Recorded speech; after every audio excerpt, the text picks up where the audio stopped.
How does someone with vision or hearing loss use technology to communicate over distances? Jerry Berrier of iCanConnect explains how it's done with Linda Samuels of the Lemonade Stand radio show and podcast. I'm a total novice at this, and very interested. How does someone who is deaf or blind actually use an iPhone or a computer, or are there things built into them? How do you actually teach someone how to do that?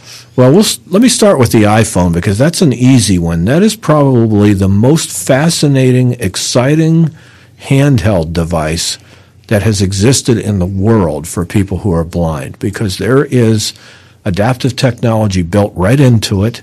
Anyone who has an iPhone can go into settings and turn something called VoiceOver on and can then operate the phone strictly by sound and by touch. So anybody can actually use it? Yes. It's nothing. It's not a special adaptation. It's built right into the iPhone. It does require some learning because you use different gestures and flicks and taps and things from what a sighted person would use. So that's the iPhone. So I had no idea, actually, that the technology is already in there. You just have to turn it on. Yes. Now, computers are another story. Apple computers have the same accessibility built into them as the iPhone does, but Windows-based computers do not.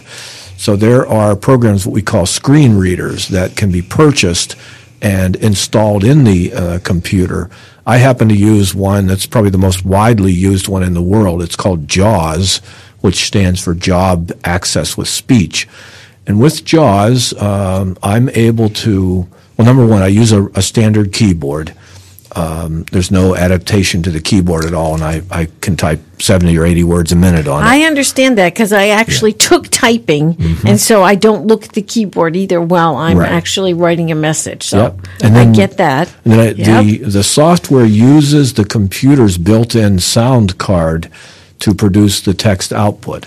I don't use voice input at all. I don't speak to the computer and have it do things. In fact, to be honest with you, I don't even use Siri that much on my iPhone, except occasionally I like to hear a tongue twister, so I will ask her to give me a tongue twister. If you haven't tried that, that can be... I haven't. I definitely will. Thank you for the tip. It's a fun thing to do. But so it's all speech output from the computer, and this JAWS program or other screen readers gives me very selective control over what I hear. I don't have to hear the whole screen all the time. So I can use most of the Microsoft products, including Excel, Word, Outlook, not so much PowerPoint because it's very graphical and visual by nature, but I can use it enough to read the notes that someone has put into a presentation. Then for folks who are deafblind, if they're totally deafblind, then they're very dependent on Braille. And there is something called a refreshable Braille display that can be added to the computer.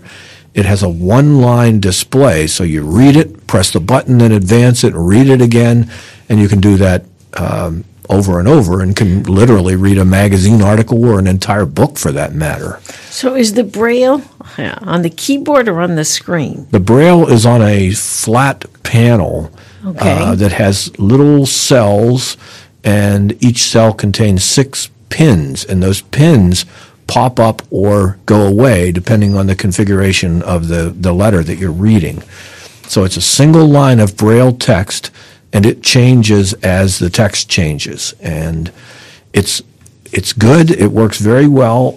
I've worked with people and trained people who are totally deafblind and are able to do email and do many of the things that I mentioned.